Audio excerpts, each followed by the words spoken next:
For Creamer Media's Policy, I'm Sashni Woodley.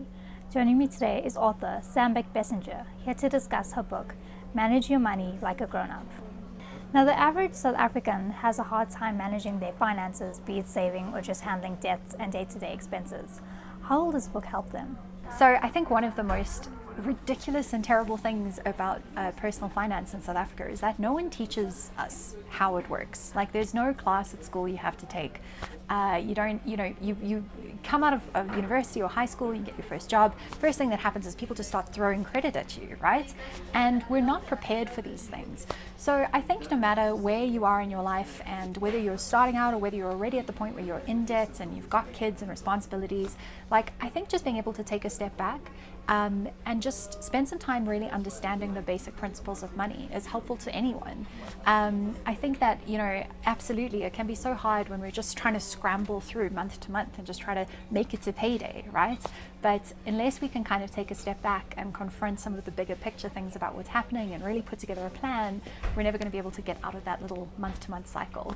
Now, You've managed to break down the boring finance talk into simple chapters that anyone can understand, while allowing the book to be genuinely funny. Why did you decide to try and educate South Africans about how to manage money?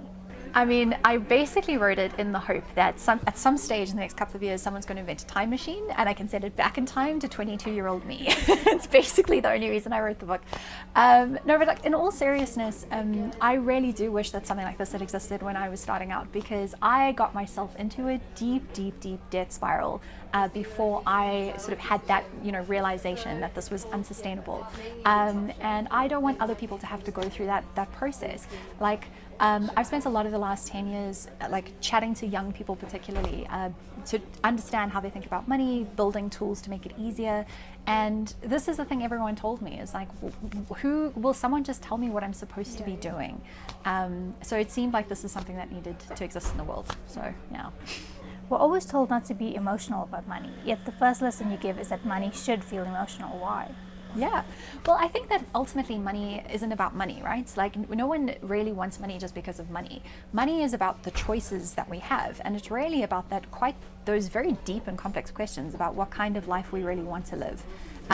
Because I think the truth is that if we are not deliberate and intentional about what we want from our lives, what happens is that everyone else's ideas of what we should spend our money on just take over. Like, if you just go with the default, you'll find that your money just vanishes to 135 million things that you might not actually care about at all. So I think we have to be emotional about money because it's about those really deep and complex questions of our own priorities. Yeah. Okay, so talk to us about saving. When should we start, and what is your trick to successful saving?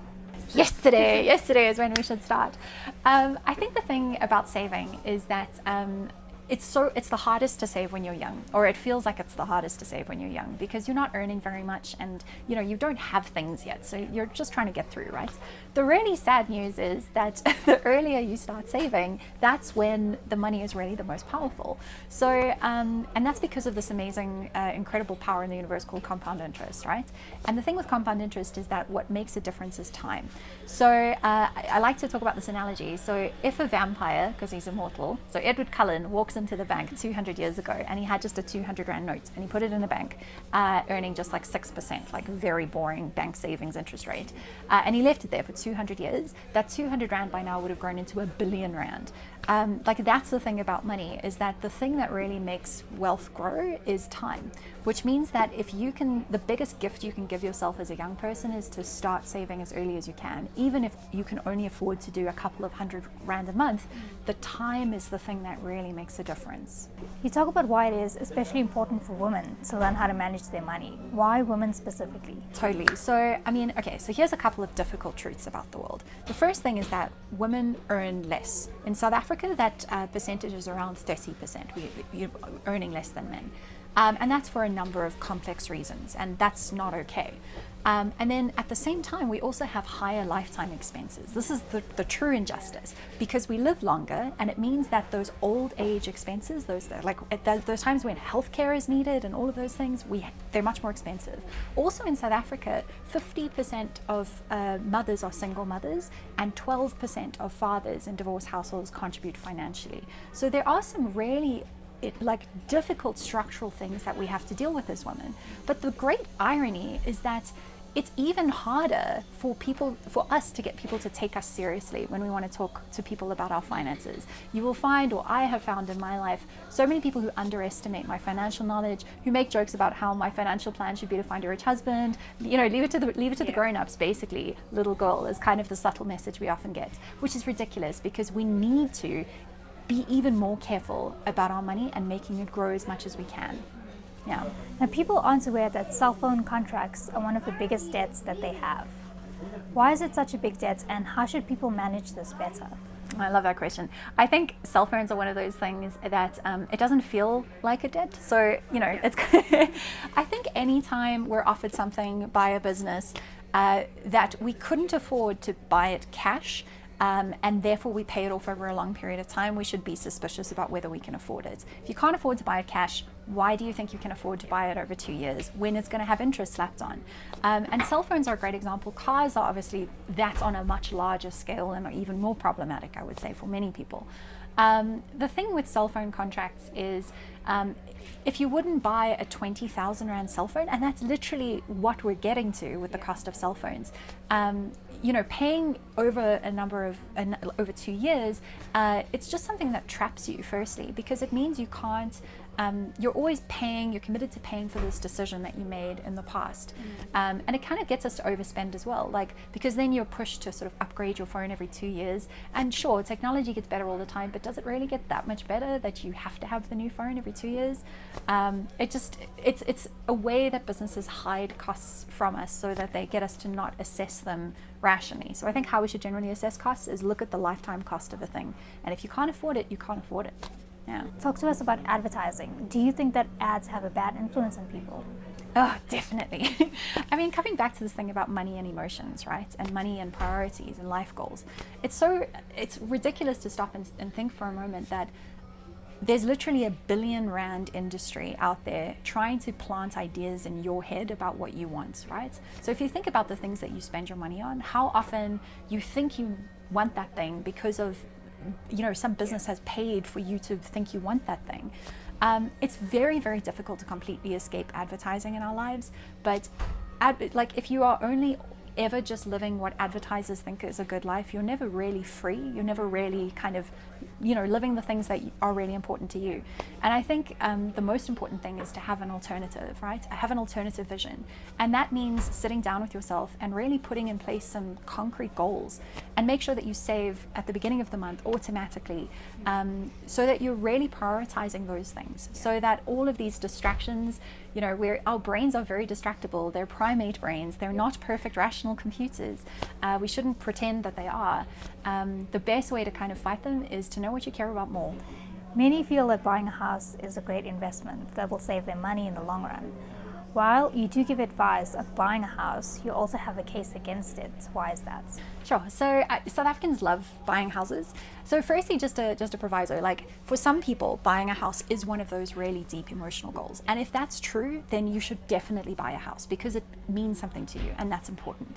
But I think that a lot of people rely on buying a house as their main investment strategy. And that can be incredibly dangerous, because the problem with buying a house is you are doing the opposite of diversifying your money. You're taking so much of your wealth and you're betting it all on one single bet.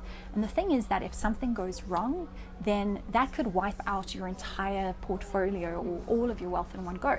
So I don't know if you've ever seen like an old South African Monopoly board, and you remember like the expensive row, and it's like Elof Street, right? You look at that today, if you'd bought a house on Elof Street, you'd be in trouble now, right? The other thing is that property in South Africa historically hasn't grown nearly as well as stocks have. In fact, over the last 9 years, I think in most of the country, people have lost money against inflation on property. And you compare that to investments, which, I mean, in equities, which over the long term kind of tend to grow at around 8% per year. Equities seem complicated, but it's just buying pieces of businesses, right?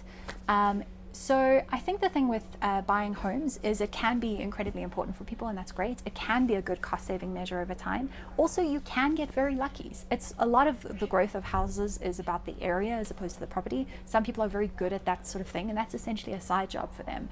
Awesome. But regular people, buy a house if it is important to you, but don't rely on it as your only strategy. Don't try and tie up all of your wealth in that property. Try and rather buy a smaller house and make other bets, diversify your portfolio so you're not betting everything on this one asset that could do very well but might not. Yeah. What is the most important thing that we should know about managing our money?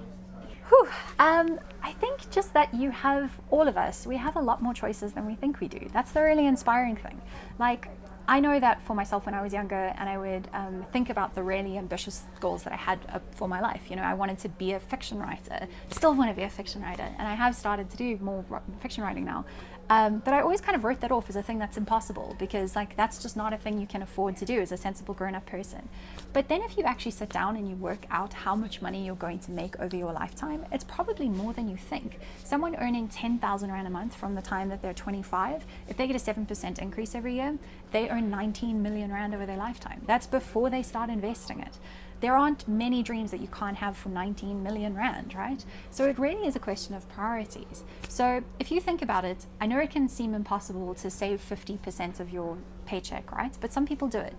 If you can get to the point where you are saving 50% of your paycheck, it means that every month you work, you've bought yourself another month where you don't have to work. So things are very possible if you just know what you care about more than spending. That was author Sambik Bessinger discussing her book, Manage Your Money Like a Grown-Up.